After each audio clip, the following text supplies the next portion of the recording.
مصر میں ایک نوجوان تھا، وہ مسجد میں اذان دیا کرتا تھا۔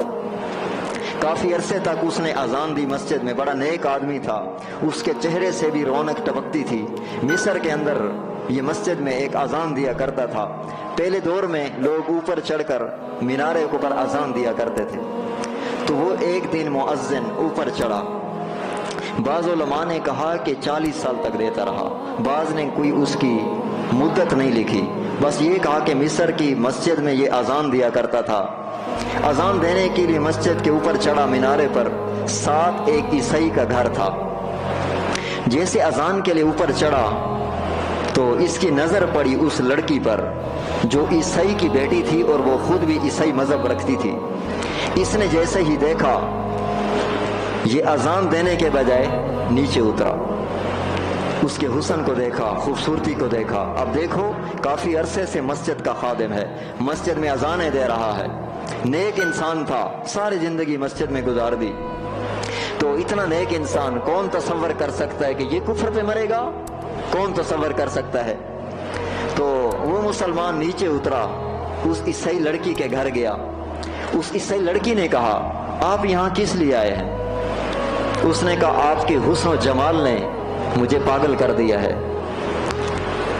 تو اب توجہ رکھنا، اب وہ عیسائی لڑکی کہتی ہے کہ میں تہمت والا کام نہیں کرنا چاہتی۔ میری مسلمان عورتوں کے لیے سبق ہے، مسلمان عورتوں کے لیے سبق ہے۔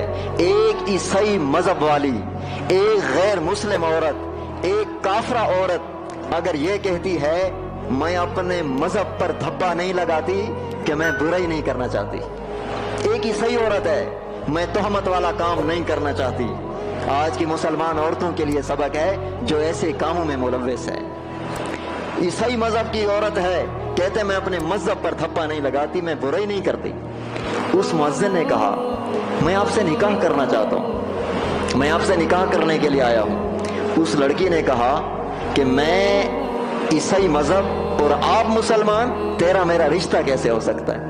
اب یہ لڑکی بول رہی ہے۔ مسلمانوں کے لیے سبق یہ ہے، ہمارے معاشرے میں بھی لوگ غیر مذہب میں حسن کی بنیاد پہ، کسی لالچ کی بنیاد پہ، تو کسی وجہ سے غیر مذہب میں شادی کر لیتے۔ جب کسی اور عقیدے کے، کسی اور مذہب میں شادی کر لیتے ہیں، جب درمیان میں آپس میں ناچاکی ہو جاتی ہے تو پھر ایک دوسرے کے خلاف فتوے تلاش کرتے۔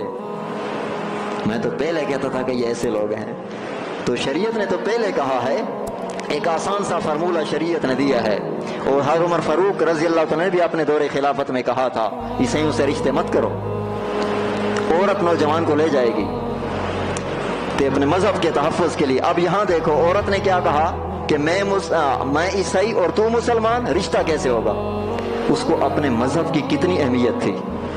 ہم لوگ پرواہ ہی نہیں ہے، جہاں بھی رشتہ کر لیا، پرواہ بھی نہیں ہے۔ تو اصول یاد رکھنا، حیاتی حیاتی سے رشتہ کرے، مماتی مماتی سے رشتہ کرے، بریلوی بریلوی سے رشتہ کرے، دیوبندی دیوبندی سے رشتہ کرے، ہندو ہندو سے رشتہ کرے، سکھ سکھ سے رشتہ کرے، عیسائی عیسائی سے رشتہ کرے، تو اختلاف ہی نہیں ہوتا، اختلاف ہی نہیں ہے، جھگڑا ہی نہیں ہے۔ اپنے مذہب والا اپنے مذہب میں کرے، اختلاف ہی نہیں ہے۔ میں سمجھانا یہ چاہتا ہوں، غیر مذہب میں، اب دیکھو عیسائی لڑکی ہے، کہتی ہے میں آپ مسلمان میں عیسائی، تیرے ساتھ رشتہ کیسے ہوگا؟ اس نے کہا کہ میرے باپ سے بات کر لے، اگر وہ مطمئن ہو جائے تو پھر بعد میں دیکھیں گے، لیکن آپ کو ہمارا مذہب قبول کرنا ہوگا۔ تو اس نے کہا، اس مؤذن نے جو مسجد کا خادم تھا، اذان دیا کرتا تھا، اس نے کہا صحیح ہے، میں آپ کا مذہب قبول کر لوں گا، لیکن نکاح میرے ساتھ کرنا ہے۔ وہ نوجوان وہاں سے گرا، وہاں فوت ہو گیا۔ علماء نے لکھا ایمان بھی چلا گیا، خاتمہ کفر پہ ہو گیا، اور لڑکی بھی نہیں ملی، لڑکی بھی چلی گئی، دین بھی چلا گیا، ایمان بھی چلا گیا۔ یہ 40 سال نہیں، بس کافی عرصہ مسجد میں اذان دینے والا مصر کی مسجد میں وہ اپنا ایمان ساتھ نہیں لے گیا۔ تبارک الذی نزل الفرقان علی عبده لیکون للعالمین